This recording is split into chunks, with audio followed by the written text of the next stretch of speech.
আমাদের জননী প্রধানমন্ত্রী শেখ হাসিনা আজকে ঘোষণা দিয়েছেন, দাড়িওয়ালা টুপিওয়ালা মানুষ দেখে কেউ আজেবাজে মন্তব্য করবেন না। এই দাড়ি টুপি কি আমির হামজার? রাসূলের। কার? উনি রাসূলের প্রতি সম্মান দেখিয়েছেন। ওনার জীবনে যদি কিছু কবুল না হয়, অন্তত এই কথাটা কবুল হবে। কারণ বিশ্বনবীর পক্ষে পৃথিবীতে যে যা করেছে, আল্লাহ কাউকে মাহরুম করেন নাই, কিছু না কিছু দিয়েছেন।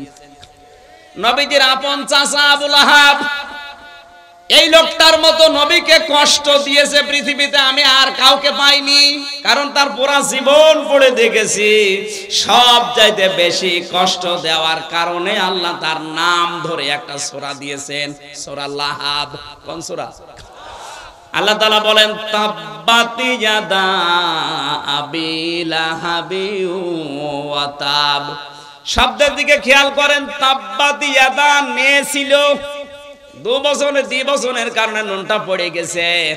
আল্লাহ তাআলা বলেন, তাব্বাত ইয়াদা, ধ্বংস হয়ে যাক আবু লাহাবের 2 হাত, এবং সে নিজে, এবং সে ধ্বংস হয়েছে। শব্দের দিকে খেয়াল করলে দেখতে পেলাম আবু লাহাব নবীকে পাথর নিক্ষেপ করেছিল 1 হাত দিয়ে। কয় হাত? এখানে আল্লাহ কয় হাতের কথা বললেন? আরো জোরে। আল্লাহ কি অবিচারক না? মানে এখানে এদন না দিয়ে এদা দিলেন কেন? আপনি যদি এই মোবাইলটা এখন এভাবে নিক্ষেপ করেন, দেখবেন এই হাত দিয়ে যদিও জোরে নিক্ষেপ করবেন, এই হাত নড়াচড়া করবে। আসতে বলে।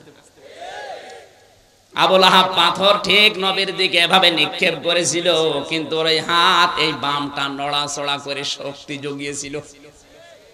আজ বাংলাদেশ সহ বিশ্বে যারা বিশ্ব নবীর আদর্শের বিপক্ষে আছেন, নবীওয়ালা মানুষগুলোর বিপক্ষে আছেন, আল্লাহর নবীকে নিয়ে যারা কটূক্তি করেন, বাবারও ক্ষমতা আপনার ছিল না যদি পেছন দরজা দিয়ে আপনাকে কেউ নাড়াচাড়া না দেয়। আপনাকে আহ্বান জানাচ্ছি, হয়তো ডান হাত দিয়ে অনেকে চেষ্টা চালাচ্ছে বিভিন্ন কায়দায়, আপনি যে রাঘব আল বাম হাত দিয়ে পেছন দরজা দিয়ে নাড়াচাড়া দিয়ে সাহস যোগাচ্ছেন, আল্লাহ পাক যদি আপনাকে ধরে, পেছন দরজায় যারা আছে তারাও ছাড় পাবেন না। আল্লাহ ইয়াদা শব্দ দিয়ে এটা জানিয়েছেন, আবু লাহাবের তো 1 হাত ধ্বংস করলে ওর শাস্তি হয়ে যেত।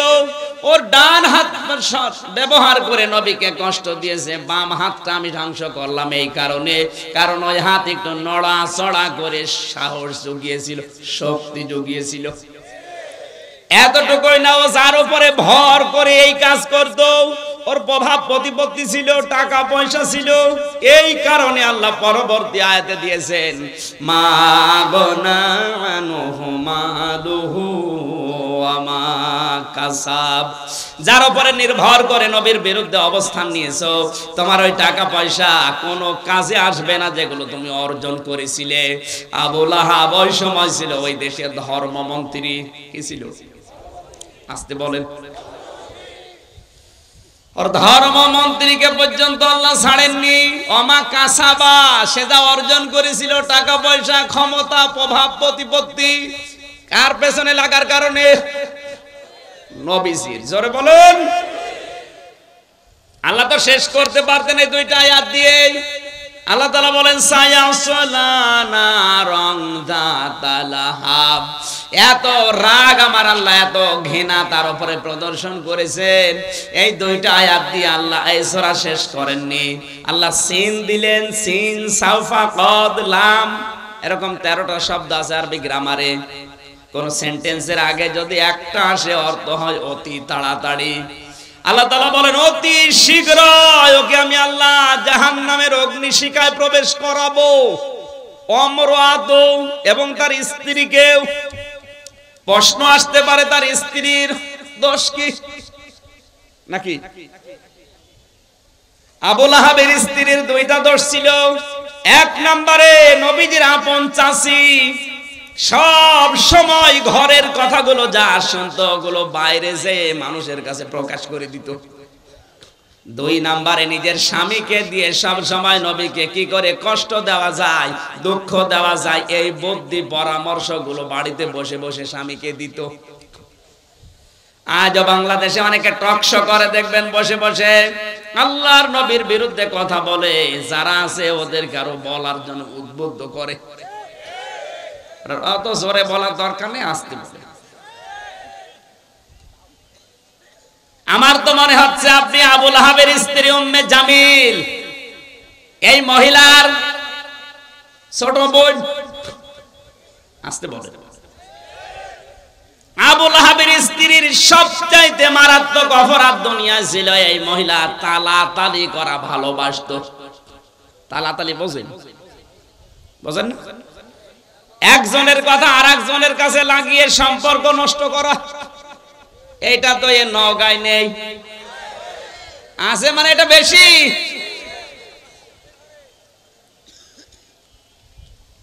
আব্দুল গাফফার ভাইয়ের সাথে অনেকের হয়তো মিল নেই, খোঁজ খবর নিয়ে দেখবেন, কাছে যে দেখবেন বিষয়টা কিছু না, শুধু তালাতালির কারণে সম্পর্ক দূরত্ব হয়ে গেছে।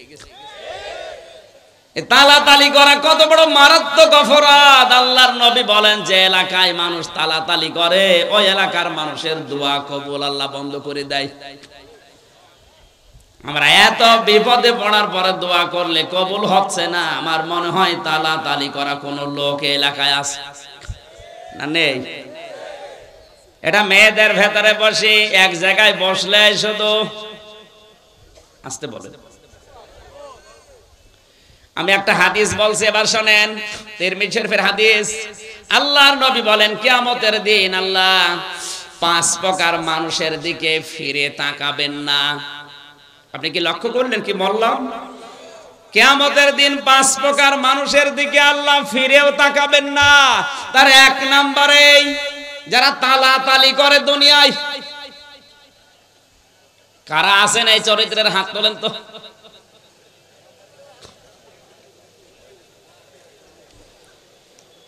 এই খেয়াল করেন, মুসা আলাইহিস সালামের জামানায় অনেকদিন বৃষ্টি বন্ধ ছিল। হযরতে মুসা উম্মতগুলোকে নিয়ে চাটিয়াল ময়দানে গেলেন। নামাজ পড়ার পরে দোয়া করলেন, আল্লাহ তুমি আমাদেরকে বৃষ্টি দাও। 3বার মোনাজাত করার পরে বৃষ্টি হয় না। মুসা নবী রাগী নবী ছিলেন, তিনি রেগে গেলেন। ডাক দিয়ে বলে, রব্বুল আলামিন, এগুলো নয় আমার উম্মত, আমার মায়া লাগে, কিন্তু তোমার তো বান্দা, তোমার মায়া লাগে না। আল্লাহ তাআলা বলেন, মুসা মায়া লাগে তো বৃষ্টি দাও না কেন? দেব না। তোমার বান্দা মায়া লাগে, তুমি নিজে বললে, তারপরও বৃষ্টি দেবা না মানে? বলছে দেব না, দেওয়াই লাগবে। আল্লাহ তাআলা বলেন, মুসা বৃষ্টি আমি দিতে পারি কিন্তু দেব না, কারণ যাদেরকে নিয়ে দোয়া করলে ওর ভেতরে নামিমা তালাতালি করা একজন মানুষ আছে, ওরে যতক্ষণ বের করে না দিবা ততক্ষণ দোয়া কবুল হবে না। হযরতে মুসা ডাক দিয়ে বলে, রব্বুল আলামিন, তুমি শুধু ওই লোকটার নাম বলো, দেখো কি করে ওর ঘাট ধরে বের করে দেব। আল্লাহ তাআলা বলেন, না, আমি নিজেই নাম ধরে গীবত করতে নিষেধ করি, আর আজকে আমি নিজে নাম ধরে গীবত করব, হবে না। মুসা নবী বললেন, আল্লাহ আমি তো আর আলিমুম বিযাতিস সুদূর না, মানুষের মনের খবর আমি তো জানি না। সুতরাং এই মুহূর্তে যদি ওর নাম ধরে তোমারে বলি, এতগুলো মানুষের সামনে তুমি ওর ঘাড়ে ধাক্কা দিয়ে বের করে দিবা, অপমান হবে, আমি পারবো না। হযরতে মুসা বলে, আল্লাহ আমি তো জানি না মানুষের মনের খবর, আমি টের পাবো কি করে?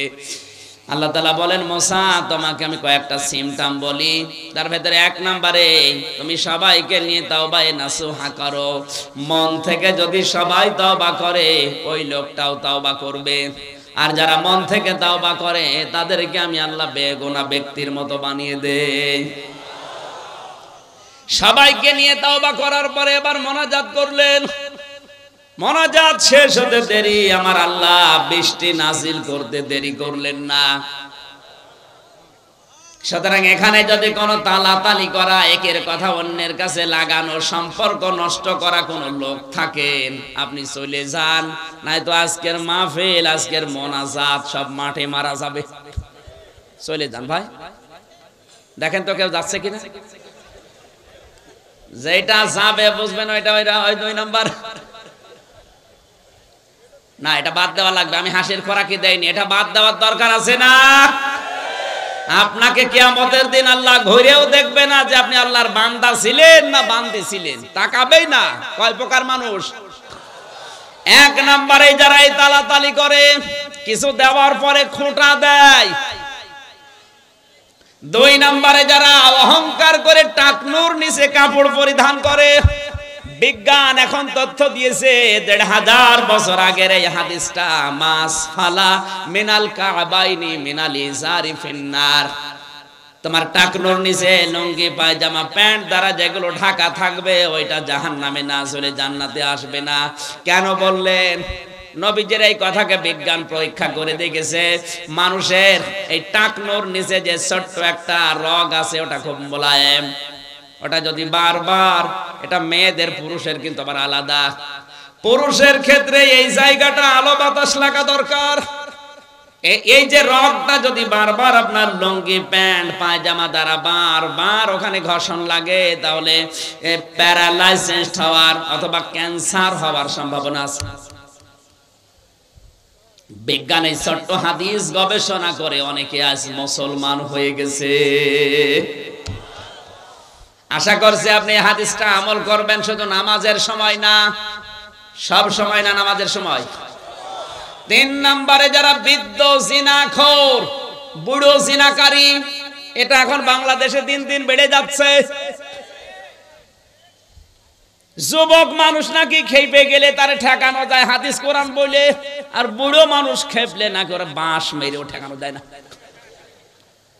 বাংলাদেশে আজ হাজারো জায়গা থেকে আমরা মেয়েদের কান্নার আওয়াজ পাচ্ছি।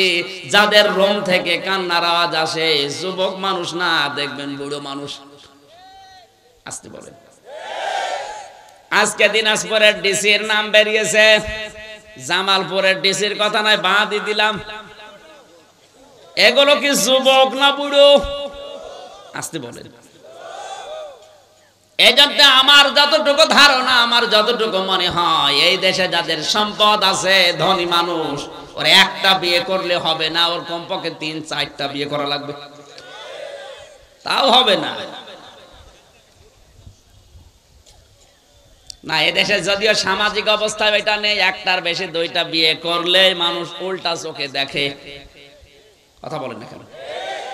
আব্দুল গাফফার সাহেবকে আল্লাহ যা দিয়েছে, যে সম্পদ, যে ক্ষমতা, যে প্রভাব প্রতিপত্তি, একটা বিয়ের পরে যদি 2টা বিয়ে করে, আমরা অনেকেই মনে করব নষ্ট হয়ে গেছে।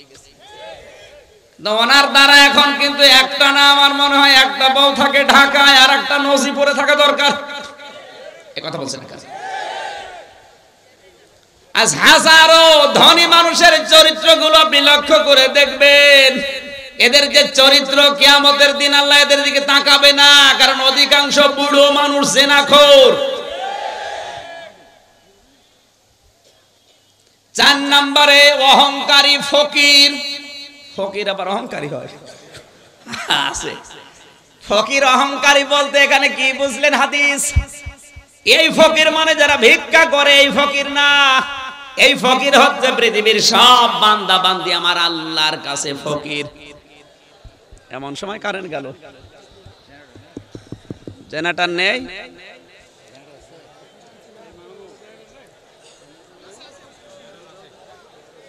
এত দেরি হলে তো সম্ভব না। ওখানে একদম বসে থাকেন। আমাদের বিদ্যুৎ অফিসের এরকম ইনফরমেশন ছিল না।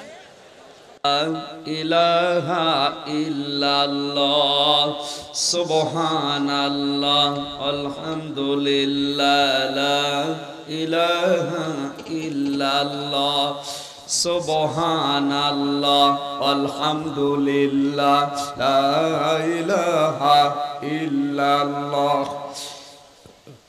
লা ইলাহা ইল্লাল্লাহ মুহাম্মাদুর রাসূলুল্লাহ।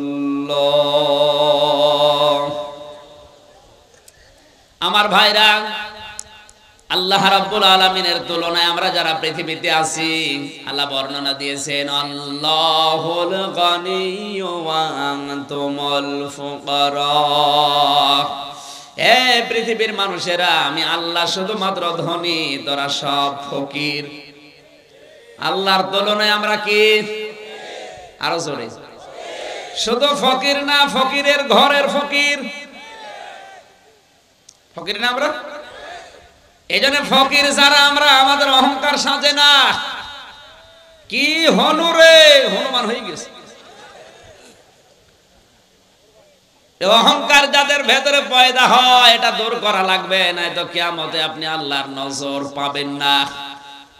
শেষ নাম্বারে আল্লাহর নবী বলেন, কিয়ামতের ময়দানে ওই মানুষগুলোর দিকে আমার আল্লাহ তাকাবে না যারা, এটার বলার দরকার নেই, পৃথিবীতে যারা মিথ্যাবাদী প্রেসিডেন্ট, মিথ্যাবাদী যারা প্রধানমন্ত্রী, এদের দিকে আল্লাহ কিয়ামতের দিন তাকাবে না। এটা এই দেশে নেই, যে দেশে আছে ওই দেশে গেলে আমি বলবো। সুতরাং এই 5 প্রকার মানুষের নাম আমি হাদিসের ভেতরে পেয়েছি, তিরমিজি শরীফের হাদিস। আমরা যারা এর ভেতরে পড়ে না যাই, জোরে বলেন আমিন। আমার বন্ধুরা, তালাতালি করা লোক যারা আছেন, চরিত্র পাল্টান। এটা আবু লাহাবের স্ত্রী উম্মে জামিলের চরিত্র। এটা মেয়েদের ভেতরে যেহেতু বেশি সম্মানিত মা বোনেরা, নবীজি মেরাজের রাত্রে জাহান্নামে মেয়েদেরকে বেশি দেখেছেন 2টা কারণে। 1 নম্বরে, মেয়েরা বিনা কারণে স্বামীর হুকুম ছাড়া এক বাড়ি থেকে আরেক বাড়ি সে গল্প করে। সে গল্প কোরআন হাদিসের না, শুধু তালাতালি আর স্বামীর বদনাম। এরকম বউ আছে কার হাত বলেন তো? আলহামদুলিল্লাহ, এলাকায় এরকম মহিলা নেই। আবু লাহাবের কথা বলছিলাম। বিশ্বনবী মুহাম্মদ রাসূলুল্লাহর পেছনে এত বেশি লেগে থাকার কারণে আল্লাহ পাক তার নামে সরাসরি সূরা নাজিল করেছেন। কথা বলেন ঠিক কিনা? তার চাইতেও ভয়ঙ্কর তো কাফের ছিল, কিন্তু তাদের নামে তো আল্লাহ সূরা দেয়নি। যেমন আবু জেহেল, উতবা, শাইবা, মুগীরা, তাদের নামে কিন্তু আয়াত আছে, সূরা নেই। ওলীদ ইবনে মুগীরার নামে একটা আয়াত আল্লাহ দিয়েছেন, সূরা কলমের 13 নম্বর আয়াত, উতুল্লিম বাদা যালিকা জানিম। এতটুকু শেষ। কিন্তু এই লোকটার নামে সরাসরি আমার আল্লাহ কোরআনে কারিমে আয়াত দিয়েছেন, সূরা পর্যন্ত নাযিল করলেন। আবু জেহেলের নামে একটা আয়াত আছে মাত্র সূরা আলাকে, কিন্তু আয়াত সূরা নেই। আর এই লোকটার নামে আয়াত না সূরা? বলেন, এত বড় একটা সূরা আল্লাহ তার নাম দিয়ে, তার স্ত্রীর নাম দিয়ে নাযিল করলেন। তার মানে আল্লাহর কাছে আবু জেহেলের চাইতে আবু লাহাব আরো ঘৃণিত, নিকৃষ্ট। বলেন, অথচ এই লোকটা মারা যাওয়ার পর প্রত্যেক সোমবারের দিন শুধু এই 2টা আঙ্গুল, এই শাহাদত আঙ্গুল আর এই পাশেরটা মুখের ভেতরে নিয়ে একটু চষা মারে, ওর ভেতরে শরবত আমার আল্লাহ জারি করে দেয়। তাফসীরের কিতাবে দেখলাম, কেন এত বড় অপরাধীকে আমার আল্লাহ এই শান্তি কেন দেয়? আল্লাহর নবী যেদিন জন্মগ্রহণ করে, বিশ্ব নবীর এই জন্মের কথা আবু লাহাবের এক দাসী, বাড়ির কাজের মেয়ে, এই মেয়েটি যে ডাক দিয়ে বলে, মালিক আমি জানি আপনার হুকুম ছাড়া বাইরে যাওয়া নিষেধ, কিন্তু আজকে আপনাকে আমি এমন একটা সংবাদ দেওয়ার জন্য এসেছি যেটা না দিয়ে আমি আর স্থির থাকতে পারলাম না। আপনার মরা ভাই আব্দুল্লাহর একটা এতিম সন্তান দুনিয়ায় এসেছে, আকাশের চাঁদের চাইতেও সুন্দর। আপনার ভাই থাকলে অনেক খুশি হতো। আবু লাহাব ওই দিন ডাক দিয়ে বলেছে, আমার ভাই থাকলে আনন্দ তো অনেক বেশি হতো। আমার ভাই যখন নেই, আমার মরা ভাই আব্দুল্লাহর এতিম সন্তানের সুসংবাদ যখন দিলে, তোমার আজ খালি হাতে ফেরত দিতে পারি না। আজকে তোকে আমি একটা পুরস্কার দিলাম, এই 2টা আঙ্গুল দিয়ে বলেছিল তোরে আমি আজাদ করে দিলাম, মুক্ত করে দিলাম। আল্লাহ পাকের কাছে এই বিষয়টা এত পছন্দনীয়, কারণ এই কথাটা করেছে, এই কাজটা করেছে ও নবীর পক্ষে। কার পক্ষে বলেন? এত বড় কাট্টা কাফের নবীর পক্ষে অবস্থান নেওয়ার কারণে এই যে দুই আঙ্গুল নিয়ে, এই জন্য কিয়ামত পর্যন্ত ওই দুইটা আঙ্গুল শুধু সোমবারের দিন একটু চষা দেবে, সর্বদা আমার আল্লাহ জারি করে দেবে। বারবার এত ডিস্টার্ব হয় কেন? আমার বন্ধুরা, আমরা অনেকেই বালাগাল উলাবি কামালিহি পড়ে। আমার তো মনে হয় অনেক মুসলমান এটাকে দরুদ শরীফ মনে করে পড়ে, অথচ এটা দরুদ না, এটা কোরআনেরও আয়াত না, হাদিসেও নেই, এটা একটা কবিতা। এটা কি বলেন না কেন? আমি বিশ্বের যতগুলো দেশ এবার ঘুরেছি, আমি যতগুলো দেশে ঘুরলাম, সব দেশে কম বেশি এই বাক্যটা চলে, বালাগাল উলাবি কামালিহি কাশাফাত দুজা বিজামালিহি হাসনাত জামিউ খিসালিহি সাল্লু আলাইহি ওয়া আলিহি। তাও মানুষ এমনি এমনি পড়ে না, মহব্বত দিয়ে, ভালোবাসা দিয়ে, দরদ দিয়ে পড়ে। কেন? এটা কিন্তু নবীজি নিজে লেখেন নাই, সাহাবী লেখেন নাই, লিখেছেন শেখ সাদি রাহমাতুল্লাহ আলাইহি। সারাটা জীবন বিভিন্ন কবিতা লিখেছেন। 120 বছর তিনি হায়াত পেয়েছিলেন। 30 বছর একাধারে তিনি ছোটবেলা থেকে জ্ঞান অর্জন করেছিলেন। বাকি 30 বছর তিনি ওই জ্ঞানকে বিতরণ করেছিলেন। বাকি 30 বছর তিনি বিভিন্ন দেশে সফর করেছিলেন। বাকি জীবনের শেষ 30 বছর তিনি হাজারো বই লিখেছিলেন। গরিষ্ঠা অবস্থা এর ভেতরে অন্যতম হচ্ছে এই চরণটা। কলম হাতে নিয়ে চিন্তা করলেন, পৃথিবীতে কত কিছু লিখলাম, কিন্তু নবীজির নামে আমি তো কিছু লিখতে পারলাম না। কলমটা হাতে নিয়ে তিনি এই 3টা চরণ লিখলেন, কিন্তু 4র্থ নম্বর লাইনটা তার আর মনে আসে না। তাহাজ্জুদের নামাজ আদায় করে যায় নামাজে ঘুমিয়ে গেলেন।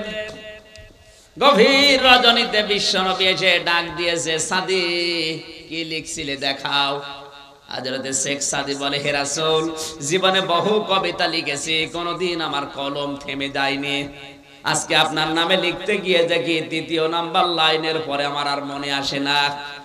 আল্লাহ আর নবী বলেন, সাদি কি লিখেছো আমাকে শোনাও। স্বপ্নের ভেতরে শেখ সাদি এই 3টা লাইন শোনালেন।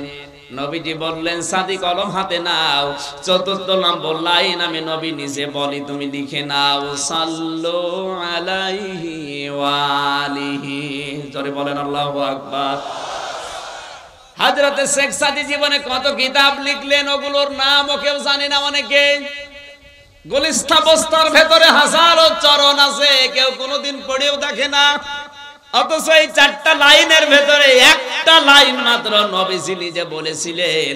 আল্লাহর নবীর নামে লেখার কারণে এটাকে আমার আল্লাহ চিরন্তন করে দিয়েছেন।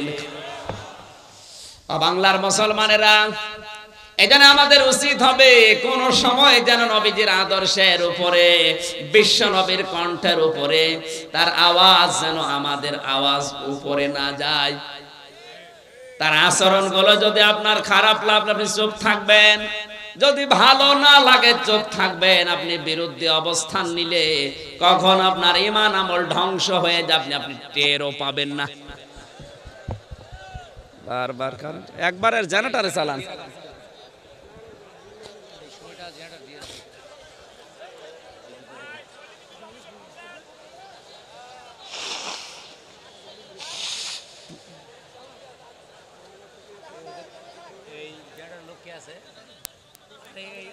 অবশেষে সময়টা জেনারেটর অফ করে না। সুবহানাল্লাহ আলহামদুলিল্লাহ লা ইলাহা ইল্লাল্লাহ আলহামদুলিল্লাহ লা ইলাহা ইল্লাল্লাহ লা ইলাহা ইল্লাল্লাহ মুহাম্মাদুর রাসূলুল্লাহ সাল্লাল্লাহু আলাইহি ওয়াসাল্লাম। আমার ভাইরা, 6666টি আয়াত থেকে কোরআনে কারীমের সূরা তাওবার 72 নাম্বার একটা মাত্র আয়াত আমরা পড়েছি। পড়া কোরআনে আমার আল্লাহ তার মুমিন বান্দা বান্দীদের সাথে 25টি ওয়াদা নিজে করেছেন। কয়টা? আরো জোরে। এই 25টা ওয়াদার প্রথম নাম্বার ওয়াদা আল্লাহ তার মুমিন বান্দা বান্দীদের সাথে যেটা করলেন সেটা হচ্ছে তিনি মুমিন বান্দা বান্দীদেরকে জান্নাত দেবেন। আরো আসতে বলেন। এখানে ওয়াদা করছেন কে? কোথায়? কোরআনে। জোরে বলেন। কয়টা? এই একটা বললাম নাম। তিনি তার মুমিন বান্দা বান্দীদেরকে জান্নাত দেবেন, এই ওয়াদা আল্লাহ কোরআনে করলেন। যিনি ওয়াদা করছেন উনি আমাদের মতো না যে সকালে এক কথা বিকালে আর এক কথা। কথা বলেন না কেন? আল্লাহ তাআলা বলেন ইন্নাল্লাহা লা ইখলিফুল মিয়াদ। আমি যদি একবার কোনো বিষয় ওয়াদা করি তামাম দুনিয়া উল্টিয়ে যাবে, আমার ওয়াদা ভঙ্গ হবে না। আর ওয়াদা করেছেন যেখানে, একে যেমন তেমন কিতাব, কত অথেন্টিক আপনাকে আমি আগেই বলেছি। কয়টা ওয়াদা? আজকের যে ওয়াদা প্রথম নাম্বারে আল্লাহ তার মুমিন বান্দা বান্দীদের জান্নাত দেবেন। জান্নাত কিন্তু সবাইকে দেবেন না, দেবেন তার মুমিন বান্দা বান্দীদের। কথা বললেন না কেন? এবার আসেন তো আমার আল্লাহ ওয়াদা দিচ্ছেন কাদের সাথে? মুমিন কারা? ইন্নাল্লাহা আশতারা মিনাল মুমিনিনা আনফুসাহুম ওয়া আমওয়ালাহুম বিআন্না লাহুমুল জান্নাহ।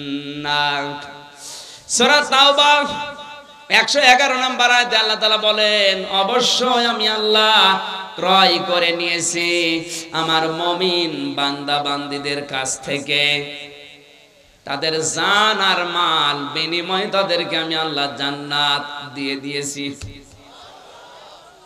একটু খেয়াল করে শোনা লাগবে। জন্মের পর থেকে আপনি আয়াত শুনেছেন আমি জানি, কিন্তু এর ভেতরে তথ্য আছে।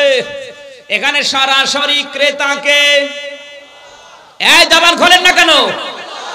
জোরে বলুন। বিক্রেতা আমরা বললে হবে না। এখানে আল্লাহ পাক সবার কাছ থেকে কিনতে চান না। ইশতারা মিনাল মুমিনিনা, যারা মুমিন। এখন এই মুমিন কারা? আল্লাহর নবী বলেন মুমিন তো ওই লোকটা যার হাতের দ্বারা আর মুখের দ্বারা পৃথিবীর মানুষ শান্তিতে থাকে। এখানে হাত মানে শুধু এই হাত না। আল মুসলিমু মান সালিমাল মুসলিমুনা মিন লিসানিহি ওয়া ইয়াদিহি। এই লিসান মানে শুধুমাত্র এই মুখ না, ইয়াদুন মানে শুধুমাত্র এই হাত না। ইয়াদুনের ব্যাখ্যায় আমি পেয়েছি ইয়াদুন মানে ক্ষমতার হাত, ইয়াদুন মানে আইনের হাত, ইয়াদুন মানে প্রভাব প্রতিপত্তির হাত, ইয়াদুন মানে টাকা পয়সার হাত। এই সমস্ত হাতের দ্বারা মুখ মানে শুধুমাত্র এই ছোট্ট গর্ত, এই মুখ না। আপনার হাজারো মুখ থাকতে পারে, আপনার একটা ইশারায় হাজারো লাশ দুনিয়ায় পড়ে যেতে পারে। আপনি যেটা দিয়ে ইশারা দিয়েছেন মুখ দিয়ে, ওইটাও মুখ। আপনার হাতের দ্বারা প্রভাব প্রতিপত্তির হাত, ক্ষমতার হাত, আইনের হাত, টাকা পয়সার হাত, আপনার শরীরের হাত হতে পারে। এই হাতের দ্বারা মুখের দ্বারা যদি পৃথিবীর কোন মানুষ আতঙ্কে থাকে, অশান্তিতে থাকে, আপনি আর যাই কিছু করেন না কেন এখনো মুমিন হতে পারেননি। এটা বাংলাদেশে হাদিসটা মিলান তো, এদেশে এখন মুমিন বেশি না কম? কম মানে নেই।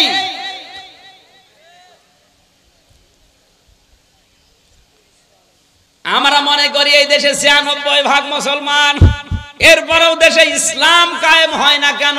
না, আমার দাদা বলছিলেন 96% না, বাংলাদেশে যেই দিন 51% মুসলমান আল্লাহর ঘোষণা অনুযায়ী তৈরি হবে, ওই দেশে ইসলাম কায়েম হতে 16 ঘন্টাও সময় লাগবে না। এক গরিব রিকশা চালক বহু কষ্ট করে 1 কেজি খাসির মাংস কিনে বাড়িতে নিয়ে স্ত্রীকে ডাক দিয়ে বলছে রান্না করো, আমি গোসল করে আসি। আর স্ত্রী রান্না করতে যে চিন্তা করছে দেখি কেমন লাগে, 1 পিস 2 পিস করে মুখে দিতে দিতে ও ছাতা শেষ। চিন্তা করছে আমার স্বামী আসলে আমি বলবো কি। যখন গোসল করে এসেছে তখন খাবার দিয়েছে আলু, মূলা, বেগুন। ডাক দিয়ে বলে সেই গোশত বা মাংস কই? বলে আপনি জানেন না, আপনি গোসল করতে গেলেন, আমি সুন্দর করে রান্না করে ঢাকনা দিয়ে ঢেকে রেখে কলে পানি আনতে গেলাম, এসে দেখি মাংস আর নেই, ওই দুষ্টু বিড়াল সব খেয়ে ফেলেছে। লোকটা চিন্তা করে 1 কেজি মাংস, শুধু গোসল করতে গেলাম, রান্না কমপ্লিট, ঢাকনা দিয়ে ঢাকাও শেষ, কলে পানি আনতে গেছে কয় মিনিট লাগে, এর ভেতরে 1 কেজি মাংস বিড়াল খেয়ে ফেলেছে। পাশে তাকিয়ে দেখে ওই বিড়াল মিউ মিউ করছে, খপ করে চেপে ধরেছে। দাড়ি পাল্লা এনে ওজন দিয়ে দেখে 1 কেজি। ডাক দিয়ে বলে বউ, এটা যদি বিড়াল হয় সে মাংস কই? আর এটা যদি মাংস হয় সে বিড়াল কই? কারণ এই বিড়াল যদি 1 কেজি মাংস খায় এর ওজন হবে 2 কেজি। কথা বলে না কেন?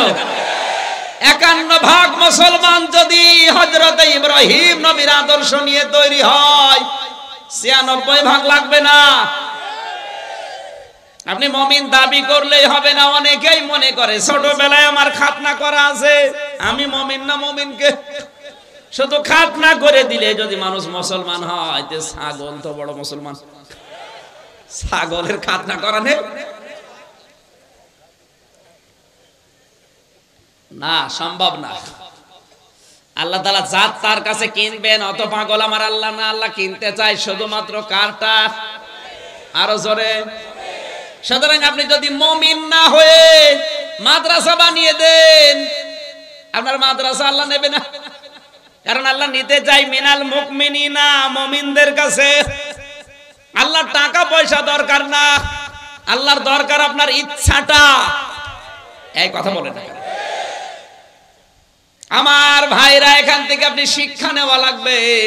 আল্লাহ তাআলা ইশতারা মিনাল মুনাফিকিনা দাইনি, ইশতারা মিনাল কাফিরিনা দাইনি, ইশতারা মিনাল মুশরিকিনা দাইনি। যে এসে দিলে আমি নিয়ে নেব না।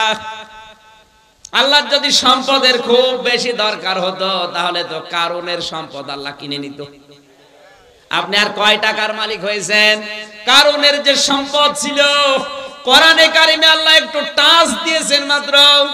ইন্না কারুনা কানা মিন কওমি মূসা ফাবাগা আলাইহিম ওয়া আতাইনাহু মিনাল কুনুজি মা ইন্না মাফাতিহাহু লাতানু বিল উসবাতি উলিল কুওয়া।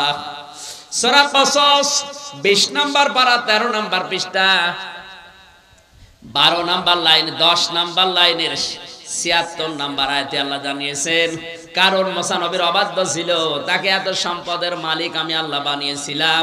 70 জন যুবক মানুষ লাগতো তার শুধু চাবি বহন করতে।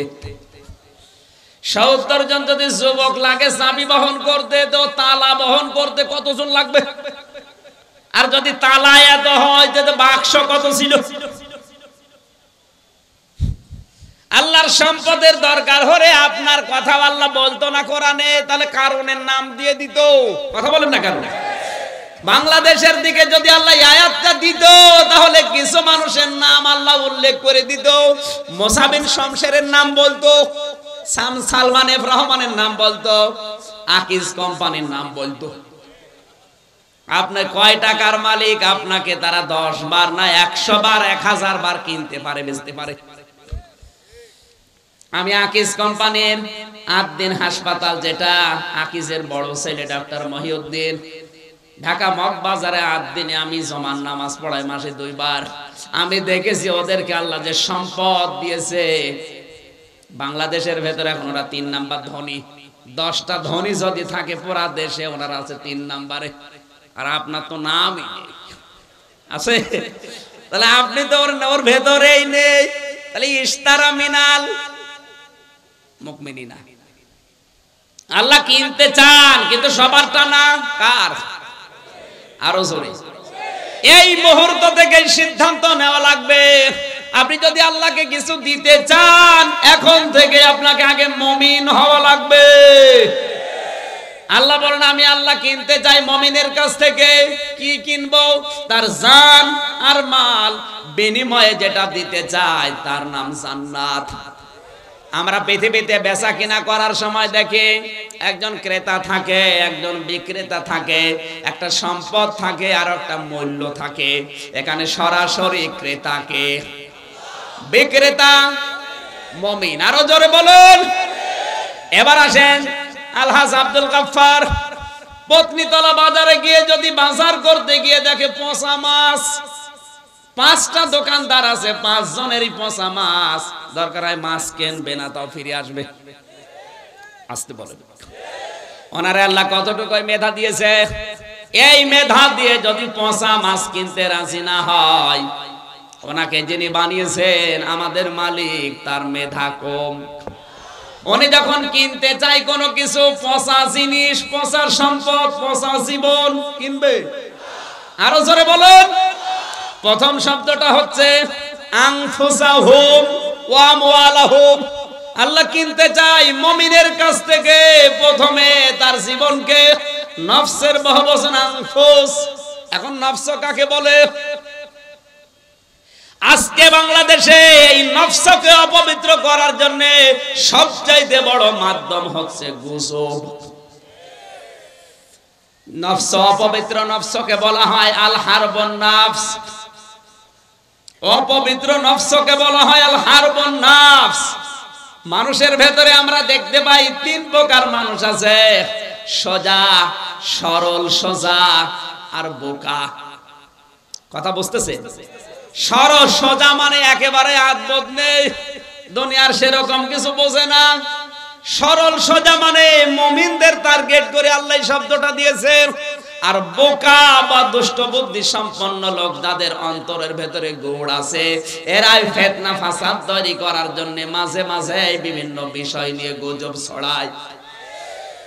আল্লাহর নবী মুহাম্মদুর রাসূলুল্লাহর স্ত্রী হযরতে আয়েশা সিদ্দিকা রাদিয়াল্লাহু তাআলা আনহা সম্পর্কে যে গুজব রটনা করেছিল মুনাফিকের সরদার আব্দুল্লাহ ইবনে উবাইয়ের নেতৃত্বে, আমার আল্লাহ পাক ওই ঘটনা কোরআনে কারিমে সূরা নিসার সূরা নূরের 11 থেকে 20 নম্বর এই 10টা আয়াতে বিশাল বিস্তারিত ভাবে তুলে দিয়েছেন। আমরা যেন গুজবে কান দিয়ে সমাজের, রাষ্ট্রের ক্ষতি করে না ফেলি। আজ বাংলাদেশে যতগুলো কাজ অঘটনমূলক ঘটে যাচ্ছে, সব দেখবেন গুজব। আমি নিচে আর নামলাম না।